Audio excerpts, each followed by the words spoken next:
Assalamualaikum warahmatullahi wabarakatuh.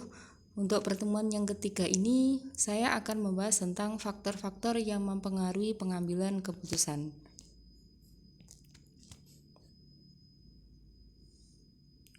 Di sini ada beberapa faktor-faktor yang mempengaruhi pengambilan keputusan.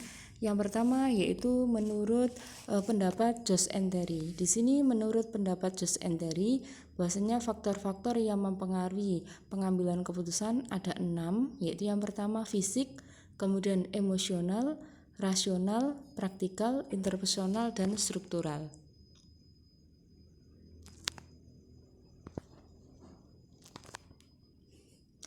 Fisik, kalau berdasarkan fisik, didasarkan pada rasa yang dialami pada tubuh, seperti rasa tidak nyaman atau kenikmatan.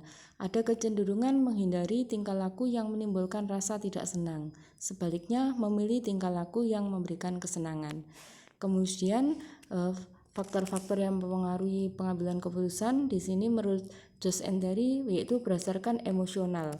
Didasarkan pada perasaan atau sikap, orang akan bereaksi pada suatu situasi secara subjektif. Kemudian yang ketiga yaitu dipengaruhi oleh berdasarkan rasional. Didasarkan pada pengetahuan orang-orang mendapatkan informasi, memahami situasi, dan berbagai konsekuensinya. Yang keempat yaitu praktikal. Didasarkan pada keterampilan individual dan kemampuan melaksanakan. Seseorang akan menilai potensi diri dan kepercayaan dirinya melalui kemampuannya dalam bertindak. Kemudian yang kelima ada interpersonal. Didasarkan pada pengaruh jaringan sosial yang ada. Hubungan antar satu orang ke orang lainnya dapat mempengaruhi tindakan individual.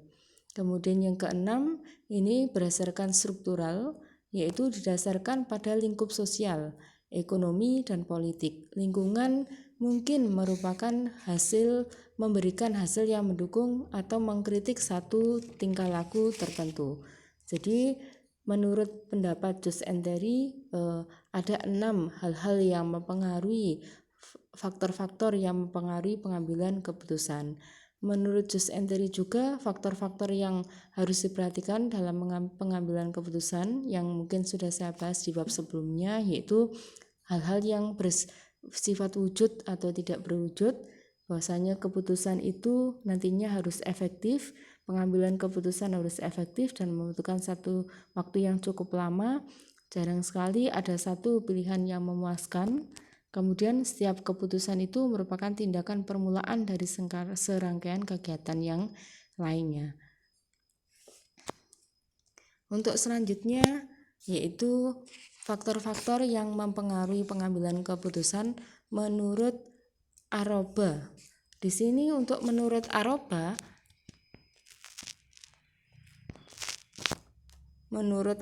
di sini ada beberapa informasi, yaitu yang menurut Aroba ada faktor-faktor yang mempengaruhi keputusan menurut Aroba. Yang pertama yaitu personal, kemudian tingkat pendidikan, coping, dan culture. Di sini untuk personal ini yang pertama yaitu pada informasi yang diketahui perihal masalah yang dihadapi. Bahwasanya faktor-faktor yang mempengaruhi pengambilan keputusan pertama adalah informasi yang akurat. Informasi apa yang didapat pada masalah tersebut. Kemudian personality ini lebih ke arah individu, bagaimana karakter individunya. Kemudian yang ketiga pada tingkat pendidikan. Tingkat pendidikan seseorang ini juga sangat mempengaruhi pada pengambilan keputusan. Contohnya di dalam masyarakat bahwasanya ada tingkat pendidikan yaitu yang tingkat SLTA, kemudian ada yang tingkat sarjana, ada juga yang tingkat sekolah dasar. Maka di situ sudah bisa kita pastikan bagaimana tingkat pendidikan itu sangat mempengaruhi dalam pola pengambilan keputusan.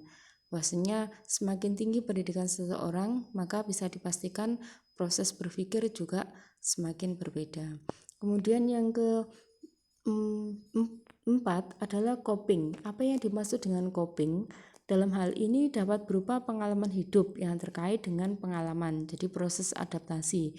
Coping atau pengalaman ini juga sangat mempengaruhi dalam pengambilan keputusan. Kemudian culture atau budaya. Intinya tiap daerah dengan daerah yang lain otomatis mempunyai culture yang berbeda-beda, apalagi Indonesia dengan luar Indonesia juga pasti sangat berbeda. Maka ini juga sangat mempengaruhi pada proses pengambilan keputusan, di mana lingkungan juga sangat mempengaruhi.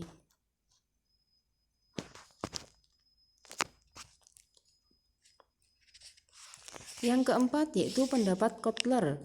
Di sini Kotler berpendapat bahwasanya faktor-faktor yang mempengaruhi pengambilan keputusan di sini ada 4, yaitu faktor budaya, faktor sosial, faktor pribadi, dan faktor psikologis. Menurut Kotler, melalui faktor budaya yaitu meliputi peran budaya dan kelas sosial. Kemudian faktor sosial di sini meliputi kelompok acuan, keluarga, peran, dan status. Faktor pribadi atau individu yaitu termasuk usia dan tahap siklus hidup, pekerjaan, keadaan ekonomi, gaya hidup, kepribadian, dan konsep diri. Faktor psikologis yang meliputi motivasi, persepsi, pengetahuan, keyakinan, dan pendirian.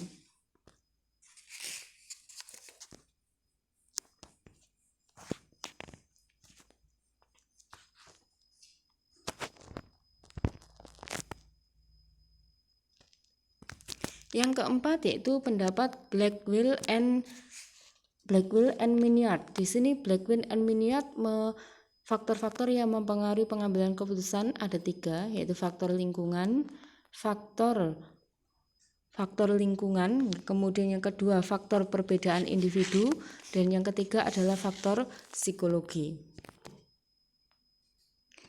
Menurut pendapat Blackwell and Miniart, dalam faktor lingkungan dibedakan menjadi 2, yaitu lingkungan sosial dan lingkungan keluarga. Lingkungan sosial pada dasarnya masyarakat memiliki strata sosial yang berbeda-beda. Stratifikasi lebih sering ditemukan dalam bentuk kelas sosial, pendidikan, pekerjaan, penghasilan, dan strata sosial yang berbeda-beda. Sehingga keberadaan lingkungan sosial tersebut memegang peranan kuat terhadap proses pengambilan keputusan seseorang untuk melakukan perilaku baik yang positif maupun negatif, karena dalam lingkungan sosial tersebut individu berinteraksi antara satu dengan yang lainnya. Kemudian yang kedua adalah lingkungan keluarga. Di sini lingkungan keluarga itu adalah lingkungan dalam satu lingkup lingkungan yang lebih kecil yang mempunyai hubungan kekerabatan yang lebih dekat. Di sini faktor keluarga juga sangat mempengaruhi dalam pengambilan keputusan.